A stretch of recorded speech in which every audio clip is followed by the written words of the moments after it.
Welcome to our channel Techni Tamil. இந்த வீடியோவில் நம்ம பார்க்க போகிற topic storage class. So storage கிளாஸோட மெயின் யூசேஜ் என்னன்னு பார்த்தீங்கன்னா, ஒரு வேரியபிளோட ஃபீச்சர்ஸை டிஸ்கிரைப் பண்ணுறதுக்காக தான் நம்ம அதை சியில் யூஸ் பண்ணுறோம். வேரியபிள் அப்படின்னா நிறைய டேட்டா டைப்ஸில் நம்ம வேரியபிள் டிக்ளேர் பண்ணுவோம். Like integer, floating point, string, கேரக்டர்னு சொல்லிட்டு நிறைய டேட்டா டைப்ஸ் இருக்குது. ஸோ ஒரு வேரியபிளுக்கும் ஃபீச்சர்ஸ் நம்ம எதை சொல்கிறோம் அப்படின்னா, அதோட லைஃப் டைம், அது எந்த இடத்துல ஸ்டோர் ஆகிருக்கு, மெமரி லொக்கேஷன், அதுக்கப்புறம் இனிஷியல் வேல்யூ என்ன, இதெல்லாம் தான் ஒரு வேரியபிளோட ஃபீச்சர்ஸ் அப்படின்னு சொல்லுவோம். லைஃப் டைம் அப்படின்னா ஒன்றும் கிடையாது. நம்ம வந்து லோக்கல் வேரியபிள் அண்ட் குளோபல் வேரியபிள்ங்கிற ஒரு கான்செப்ட் பார்த்துருப்போம். ஸோ லோக்கல் வேரியபிள் அப்படின்னா அது வித்தின் தி ஃபங்க்ஷனுக்குள்ளே மட்டும்தான் அதை நம்ம அக்சஸ் பண்ண முடியும். குளோபல் வேரியபிள் அப்படிங்கிறது என்டையர் தி ப்ரோக்ராமில் நம்ம எங்கேருந்து வேணாலும் அதை அக்சஸ் பண்ண முடியும். ஸோ இதுதான் local variable and global variable அப்படின்னு நம்ம சொல்லுவோம். ஸ்டோரேஜ் கிளாஸ்லேயே டோட்டலி 4 டைப்ஸ் இருக்குது. அந்த 4 டைப்ஸ் பற்றி இந்த வீடியோவில் டீட்டெயிலாக பார்க்கலாம். ஃபர்ஸ்ட் வந்து automatic, next type external, third வந்து ஸ்டாட்டிக், நெக்ஸ்ட் ரெஜிஸ்டர்.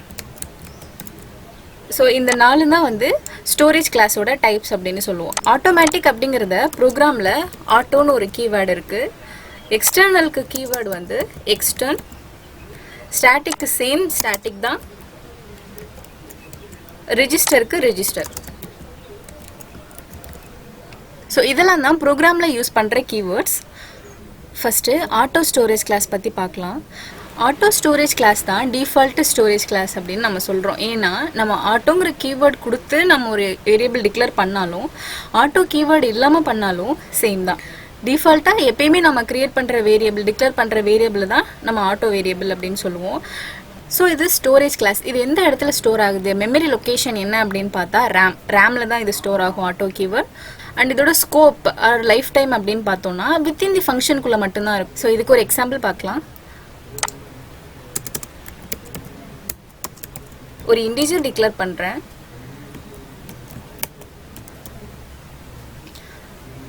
இது வந்து ஆட்டோன்னு கொடுத்தாலும் ஆட்டோ இல்லாமல் கொடுத்தாலும் சேம் தான். இப்போ அதை நம்ம பிரிண்ட் பண்ணி பார்க்கலாம்.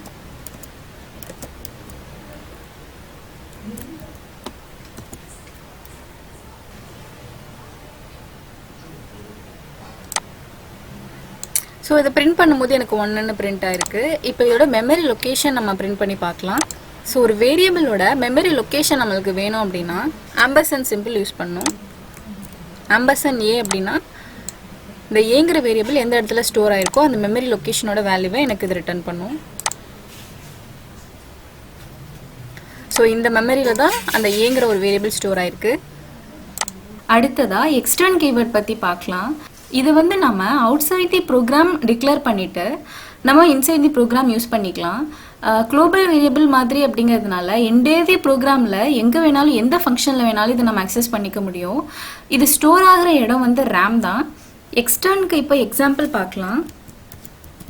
எக்ஸ்டர்ன் கீவேர்ட் ஒரு இன்டிஜர் டிக்ளேர் பண்ணுறேன் ஏன்னு.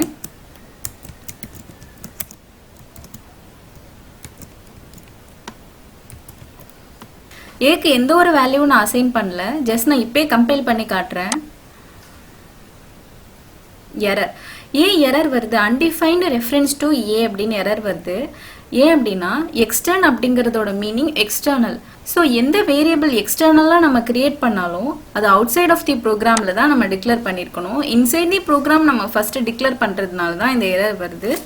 ஸோ இன்ட் ஏ அப்படின்னு ப்ரோக்ராமுக்கு வெளியில், மெயின் ஃபங்க்ஷனுக்கு வெளியில் இப்போ நான் ஃபஸ்ட் டிக்ளேர் பண்ணிடுறேன். டிக்ளேர் பண்ணிவிட்டு நான் கம்பைல் பண்ணும்போது எனக்கு எந்த எரர், எந்த வார்னிங் எனக்கு வரல. ஸோ இப்போ இதை நம்ம பிரிண்ட் பண்ணி பார்த்தோன்னா எக்ஸ்டர்னுக்கு எந்த வேல்யூவும் கொடுக்கலன்னா டிஃபால்ட் வேல்யூ என்ன வரும் அப்படின்னு இருக்குது. டிஃபால்ட்டாக எந்த வேல்யூமே நம்ம கொடுக்கலன்னா 0ங்கிற வேல்யூ தான் ஆட்டோமேட்டிக்காக அசைன் ஆகும். a = 10. இப்போ 10ங்கிற ஒரு வேல்யூவை நான் ஏக்கு அசைன் பண்ணியிருக்கேன். இப்போ நம்ம ரன் பண்ணி பார்க்கலாம். அகைன் எரர் வருது. A has both extern and initialiser அப்படின்னா எக்ஸ்டர்ன்கிற கீவேர்டும் இருக்குது, ஏவுக்கு நம்ம என்ன வேல்யூ கொடுக்க போகிறோங்கிறதையும் அசைன் பண்ணியிருக்கோம். ஸோ இது ரெண்டையுமே நம்ம ஒரே லைன்லேயே கொடுக்கும் போது தான் இது எரர் வரும். டிக்ளரேஷன் அண்ட் இனிஷியலைசேஷன் இது ரெண்டுமே ஒரே லைனில் எக்ஸ்டர்னல் கீவேர்டுக்கு இருக்கக்கூடாது. ஸோ இதை நம்ம ரிமூவ் பண்ணிவிட்டு இங்கே a = 10 அப்படின்னு கொடுக்கலாம். அகைன் ரன் பண்ணி பார்க்கலாம். இப்போதான் நம்மளுக்கு 10ங்கிற வேல்யூ இங்கே அசைன் ஆகி பிரிண்ட் ஆயிருக்கு. ஸோ எக்ஸ்டர்னலை பொறுத்த வரைக்கும், ஸோ எக்ஸ்டர்ன் கீவேர்டை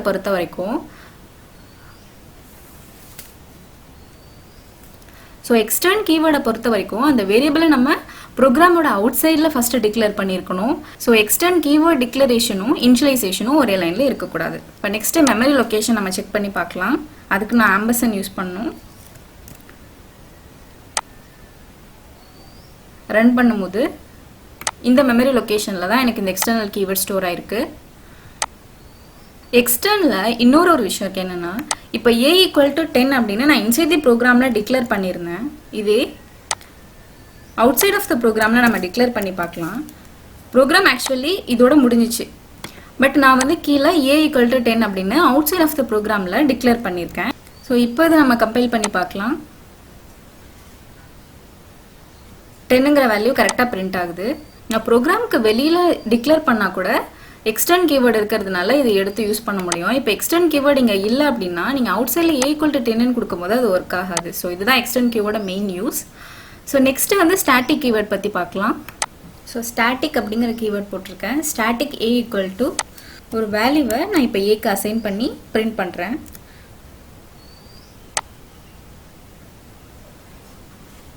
இது நார்மலாக பிரிண்ட் ஆயிடுச்சு. இப்போ ஏல எந்த வேல்யூமே கொடுக்காம நான் பிரிண்ட் பண்ணும்போது இனிஷியலி டிஃபால்ட்டாக எந்த வேல்யூ அது எடுத்துக்குதுன்னு பார்க்கலாம். டிஃபால்ட் அசைன்மெண்ட் வந்து 0 வேல்யூ தான்.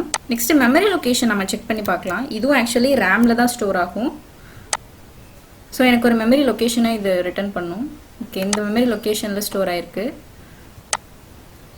ஸோ ஸ்டாட்டிக் வேரியபிளோட மெயினான யூஸ் என்னன்னா, மல்டிபிள் ஃபங்க்ஷன்ஸ் கால் நடந்துகிட்டே இருந்தாலும் ஸ்டாட்டிக் வேரியபிள் கரெக்டாக அந்த வேல்யூஸாக மெயின்டைன் பண்ணும். ஸோ இப்போ ஒரு எக்ஸாம்பிள் a = 10ங்கிற வேல்யூ அசைன் பண்ணிவிட்டு ஒரு ஃபங்க்ஷன் டிக்ளேர் பண்ணுறேன்.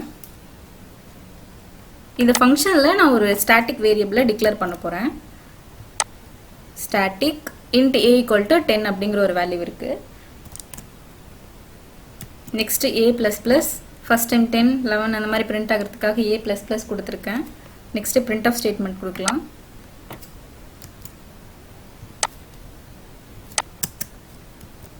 ஓகே, இந்த ஃபங்க்ஷனில் எதுவும் இல்லை, ஜஸ்ட் ஏவோட வேல்யூவை பிரிண்ட் பண்ணணும். அதுதான் இந்த ஃபங்க்ஷன். இந்த ஃபங்க்ஷனை நான் ஒரு மல்டிபிள் டைம்ஸ் கால் பண்ணுறேன். அதுக்கு ஒரு ஃபார் லூப் போட்டுக்கலாம். int I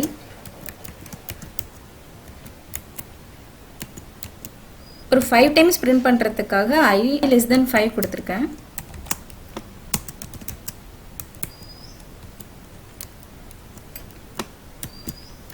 so static variable இருக்கும் போது இந்த ப்ரோக்ராம் எப்படி ஒர்க் ஆகுது, ஸ்டாட்டிக் ப்ரோக்ராம் இல்லாமல் எப்படி இந்த ப்ரோக்ராம் ஒர்க் ஆகுது அப்படின்னு நான் சொல்கிறேன்.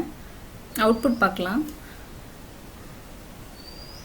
ஸோ 11, 12, 13, 14, 15 பிரிண்ட் ஆயிருக்கு. ஸோ நெக்ஸ்ட் லைனில் நான் பிரிண்ட் பண்ணுற மாதிரி கொடுக்குறேன்.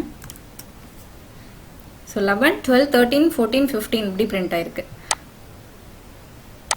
ஸோ மல்டிபிள் ஃபங்க்ஷன்ஸ் கால் இருக்குது. ஒரு ஃபங்க்ஷன் கால் அப்பையும் இது ஒரு டைம் இனிஷியலைஸ் ஆகுமா, ஏவோட வேல்யூ ஒரு டைம் வந்து 10, 10 இனிஷியலைஸ் ஆகுமான்னு கேட்டால் அப்படி ஆகலை. ஏன்னா அது ஸ்டாட்டிக் வேரியபிள்.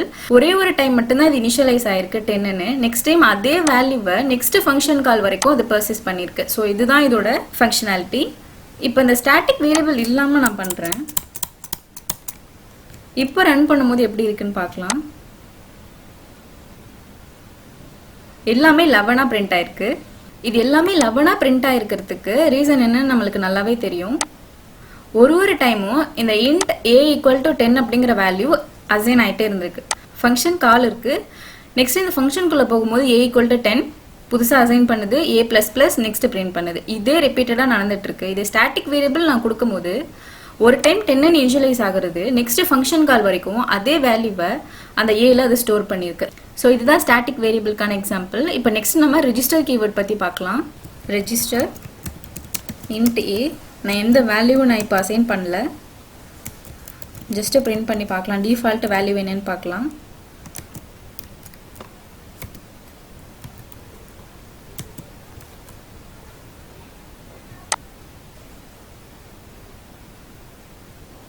டிஃபால்ட் வேல்யூ 1ன்னு வந்திருக்கு. எல்லா டிஃபால்ட் வேல்யூ 1 வந்திருக்கு. ஏன் அப்படின்னா ரிஜிஸ்டர் கீவேர்ட் வந்து டிஃபால்ட் வேல்யூவை கார்பேஜ் வேல்யூவை தான் ஸ்டோர் பண்ணும், 0 வேல்யூ ஸ்டோர் பண்ணாது. ஈக்குவல் டு 10 ஒரு வேல்யூ அசைன் பண்ணுறேன். இப்போ இதோட மெமரி லொக்கேஷன் நான் ஸ்டோர் பண்ணுறேன். இப்போ பிரிண்ட் பண்ணி பார்க்கலாம். So address of a register variable a requested. So இதுதான் ஏரர். என்னென்னா எல்லா வேரியபிளுமே ரேமில் ஸ்டோர் ஆச்சு, அதோட மெமரி லொக்கேஷன் ஸ்டோரேஜ் பிளேஸ் வந்து ரேமாக இருந்துச்சு. பட் ரிஜிஸ்டரை பொறுத்த வரைக்கும் இது ரேமில் ஸ்டோர் ஆகாது. இதோட மெமரி லொக்கேஷன் ரிஜிஸ்டரில் ஸ்டோர் ஆயிருக்க ஒரு வேல்யூவோட அட்ரஸை நம்மளால் ஃபெச் பண்ண முடியாது. ஸோ அதனால தான் இந்த எரர் வருது. ஸோ இதுதான் எல்லா கீவேர்ட்ஸ் எல்லா ஸ்டோரேஜ் கிளாஸ்க்கும் இருக்கிற டிஃப்ரென்ஸ். ஸோ இந்த வீடியோவில் நம்ம 4 types of storage class and அதுக்கு எக்ஸாம்பிள்ஸ் பார்த்தோம். தேங்க்யூ ஃபார் வாட்சிங் and subscribe to Techni Tamil.